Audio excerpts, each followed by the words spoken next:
Ang intense ng mga kaganapan ngayon sa abot kamay na pangarap sapagkat makakahanap na nga ng katapat ang mag-inang Zoe at Moira. Dito nga ay kukumprontahin ni Justin sila Moira at Zoe, kaya naman ay gulat na gulat sila kung sino ang babaeng ito. Samantala ay patuloy naman ang pagkakaroon ng anxiety ni Lynette, at dito nga habang nagpapahinga siya sa kwarto ay bigla na lamang bubukas ang pinto at iisipin niya nga na may gusto talagang pumatay sa kanya. Sa kabilang banda naman ay panghihinaan na nga talaga ng pag-asa itong si Annalyn dahil sa sitwasyon ng Lolo Pepe niya, dahil nang makasalubong niya nga si Doc Lyndon ay bigla na lamang siyang mapapayakap dito habang umiiyak. Agad naman siyang tatanungin ni Doc Lyndon kung ano ba daw ang nangyari at bakit ito umiiyak. Samantala ay tuluyan na ngang lumalabas ang totoong ugali ng anak ni Giselle na si Justin.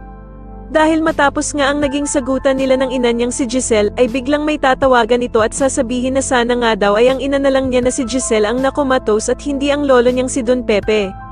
Sa kabilang banda naman ay magmamatigas naman itong bruhang si Moira na pumunta sa Apex kahit nga naba na siya dito. Pero agad naman dadating si Giselle at pagbabawalan niya itong pumasok.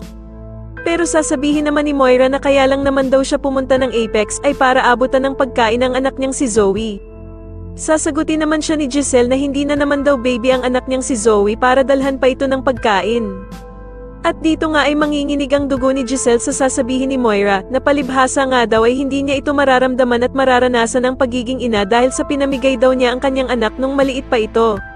Sa tingin nyo dito na nga kaya tuluyang bumagsak ang mag-inang bruha na sila Moira at Zoe, dahil sa pagdating ng anak ni Giselle na si Justin, mas lalo na nga talagang nagiging exciting ang mga susunod na kaganapan, kaya naman ay mas lalo pa nating abangan ang mas lalong gumigandang abot kamay na pangarap. Maraming salamat po sa inyong panonood at sana po ay masubscribe nyo ako. Maraming salamat po.